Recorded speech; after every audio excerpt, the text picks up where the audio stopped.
ಸೌತೆಕಾಯಿಯು ನಾವು ಪ್ರತಿದಿನ ಅಡುಗೆಯಲ್ಲಿ ಬಳಸುವ ತರಕಾರಿಯಾಗಿದೆ. ಆದರೆ ನಾವು ಅದನ್ನು ಆಹಾರವಾಗಿ ಉಪಯೋಗಿಸುತ್ತೇವೆಯೇ ವಿನಃ ಅದರ ಔಷಧೀಯ ಗುಣಗಳ ಬಗ್ಗೆ ನಮಗೆ ತಿಳಿದಿಲ್ಲ. ಸೌತೆಕಾಯಿಯು ಒಂದು ಬಳ್ಳಿಯ ಗಿಡವಾಗಿದೆ. ಇದು ನೆಲದಲ್ಲಿ ಬೇರು ಬಿಟ್ಟು ಬಳ್ಳಿಯು ಹೋದಲೆಲ್ಲ ಹಬ್ಬಿಕೊಳ್ಳುತ್ತಾ ಹೋಗುತ್ತದೆ. ಈ ಸಸ್ಯವು ದೊಡ್ಡ ಎಲೆಗಳನ್ನ ಹೊಂದಿದ್ದು ಎಲೆಗಳು ಮೃದುವಾಗಿದ್ದು ಬಳ್ಳಿಯು ಹೋದಲೆಲ್ಲ ಹಬ್ಬಿಕೊಳ್ಳುತ್ತಾ ಹೋಗುತ್ತದೆ. ಈ ಗಿಡವು ಚಿಕ್ಕ ಚಿಕ್ಕ ಹಳದಿ ಹೂಗಳನ್ನ ಹೊಂದಿರುತ್ತದೆ. ನಂತರ ಕಾಯಿಗಳಂತೂ ಉದ್ದವಾಗಿ ಬೆಳೆಯುತ್ತವೆ. ಕಾಯಿಗಳ ಮೇಲೂ ಸಣ್ಣ ಸಣ್ಣ ಮುಳ್ಳುಗಳು ಇರುತ್ತವೆ.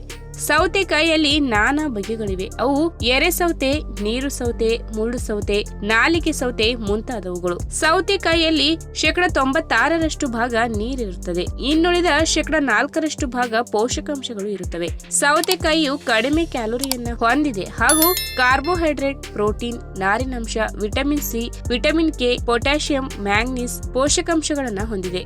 ಆರೋಗ್ಯಕ್ಕೆ ಸೌತೆಕಾಯಿಯು ಪರಿಪೂರ್ಣವಾದ ತರಕಾರಿಯಾಗಿದೆ. ಸೌತೆಕಾಯಿಗಳು ಈಗ ಮಾರುಕಟ್ಟೆಗಳಲ್ಲಿ ಲಭ್ಯವಿರುತ್ತವೆ. ಆದರೆ ಮಾರುಕಟ್ಟೆಗಳಲ್ಲಿ ಹೈಬ್ರಿಡ್ ತಳಿಗಳೇ ಜಾಸ್ತಿ. ಅದರ ಬದಲು ಹಳ್ಳಿಗರು ತಮ್ಮ ಮನೆಯ ಹಿತ್ತಲಲ್ಲಿ ಮನೆಯಲ್ಲಿನ ಸಾವಯವ ಗೊಬ್ಬರ ಬಳಸಿ ಸೌತೆಕಾಯಿ ಗಿಡವನ್ನ ಬೆಳೆಸುವುದರಿಂದ ಸೌತೆಕಾಯಿ ಅಧಿಕ ಪೋಷಕಾಂಶಗಳನ್ನು ಹೊಂದಿಕೊಂಡು ಬೆಳೆಯುತ್ತದೆ. ನಮ್ಮ ಆರೋಗ್ಯಕ್ಕೂ ತುಂಬಾ ಒಳ್ಳೆಯದು. ಸೌತೆಕಾಯಿ ವಿಶಿಷ್ಟವೇ ದೇಹವನ್ನ ತಂಪುಗೊಳಿಸುವುದು. ಆದ್ದರಿಂದ ಹಸಿ ಸೌತೆಕಾಯಿಯನ್ನ ತಿನ್ನುವುದರಿಂದ ದೇಹವು ತಂಪಾಗಿರುತ್ತದೆ. ಇದು ಅನೇಕ ರೋಗಗಳನ್ನ ಹೋಗಲಾಡಿಸುತ್ತದೆ. ಸೌತೆಕಾಯಿಯನ್ನ ಉಪಯೋಗಿಸಿ ಅನೇಕ ಖಾದ್ಯಗಳನ್ನ ಕೂಡ ತಯಾರಿಸುತ್ತಾರೆ. ಹಾಗಾದ್ರೆ ಈ ಸೌತೆಕಾಯಿಯ ಆರೋಗ್ಯಕರ ಗುಣಗಳ ಬಗ್ಗೆ ಇವತ್ತಿನ ವಿಡಿಯೋ ಮುಖಾಂತರ ತಿಳಿದುಕೊಳ್ಳೋಣ. ಅದಕ್ಕಿಂತ ಮುಂಚೆ ನೀವಿನ್ನು ನನ್ನ ಚಾನಲ್ಗೆ ಸಬ್ಸ್ಕ್ರೈಬ್ ಆಗಿಲ್ಲ ಅಂದ್ರೆ ಪ್ಲೀಸ್ ಸಬ್ಸ್ಕ್ರೈಬ್ ಮಾಡ್ಕೊಳ್ಳಿ. ಹಾಗೆ ಪಕ್ಕದಲ್ಲಿರುವಂತಹ ಬೆಲ್ ಐಕಾನ್ ಕ್ಲಿಕ್ ಮಾಡಿ. ಸೌತೆಕಾಯಿಯ ಬಳಕೆಯು ಬಿಸಿಲಿನ ಧಗೆಯಿಂದ ದೇಹವನ್ನ ತಂಪಾಗಿರಿಸಲು ಸಹಾಯ ಮಾಡುತ್ತದೆ. ಆದ್ದರಿಂದ ಸೌತೆಕಾಯಿಯನ್ನ ಒಂದಲ್ಲ ಒಂದು ರೀತಿಯಲ್ಲಿ ಬಳಕೆ ಮಾಡುವುದು ಉತ್ತಮ.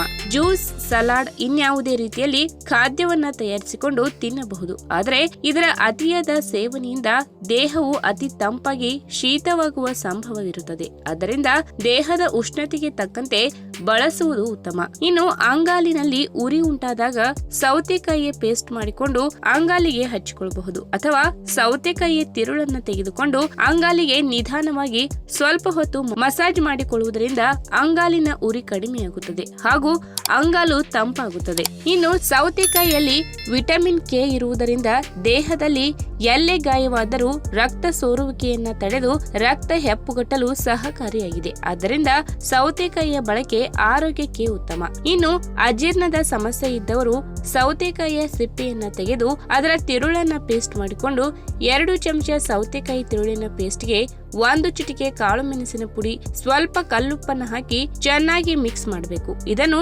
ಊಟದ ಸ್ವಲ್ಪ ಹೊತ್ತಿನ ಮೊದಲು ಸೇವಿಸಿ. ನಂತರ ಊಟ ಮಾಡುವುದರಿಂದ ಅಜೀರ್ಣದ ಸಮಸ್ಯೆ ನಿವಾರಣೆಯಾಗಿ ಜೀರ್ಣಕ್ರಿಯೆ ಸರಾಗವಾಗುತ್ತದೆ. ಇನ್ನು ಮೂತ್ರನಾಳದ ಸಮಸ್ಯೆ, ಮೂತ್ರದಲ್ಲಿನ ಕಲ್ಲಿನ ಸಮಸ್ಯೆ ಹಾಗೂ ಮೂತ್ರ ಕಟ್ಟುವ ಸಮಸ್ಯೆ ಇದ್ದರೆ ಸೌತೆಕಾಯಿ ಮತ್ತು ಬಾಳೆ ದಿಂಡನ್ನ ಸೇರಿಸಿ ಸಲಾಡ್ ಮಾಡಿಕೊಂಡು ಪ್ರತಿದಿನ ಸೇವಿಸಬಹುದು. ಅಥವಾ ಸೌತೆಕಾಯಿ ಮತ್ತು ಬಾಳೆ ದಿಂಡಿನ ಜ್ಯೂಸ್ ಮಾಡಿಕೊಂಡು ಕುಡಿಯುವುದರಿಂದ ಸೌತೆಕಾಯಿಯಲ್ಲಿ ಹೆಚ್ಚಿನ ನೀರಿನಾಂಶ ಇರುವುದರಿಂದ ಹಾಗೂ ಬಾಳೆ ದಿಂಡಿನಲ್ಲಿ ನಾರಿನಾಂಶ ಇರುವುದರಿಂದ ಇವು ಮೂತ್ರದಲ್ಲಿನ ಕಲ್ಲನ್ನ ಹೊರಹಾಕಲು ಸಹಾಯಕವಾಗುತ್ತವೆ. ಇನ್ನು ಮಹಿಳೆಯರಲ್ಲಿ ಉರಿ ಮೂತ್ರದ ಸಮಸ್ಯೆ ಕಂಡು ಬಂದಾಗ ಸೌತೆಕಾಯಿ ಜ್ಯೂಸ್ ಮಾಡಿಕೊಂಡು ಅಥವಾ 1 ಲೋಟ ಸೌತೆಕಾಯಿ ರಸಕ್ಕೆ 1 ಚಮಚ ಜೇನುತುಪ್ಪ ಹಾಗೂ ನಿಂಬೆ ರಸ ಸೇರಿಸಿ ದಿನಕ್ಕೆ 2 ಬಾರಿ ಕುಡಿಯುವುದರಿಂದ ಉರಿ ಮೂತ್ರದ ಸಮಸ್ಯೆ ದೂರವಾಗುತ್ತದೆ.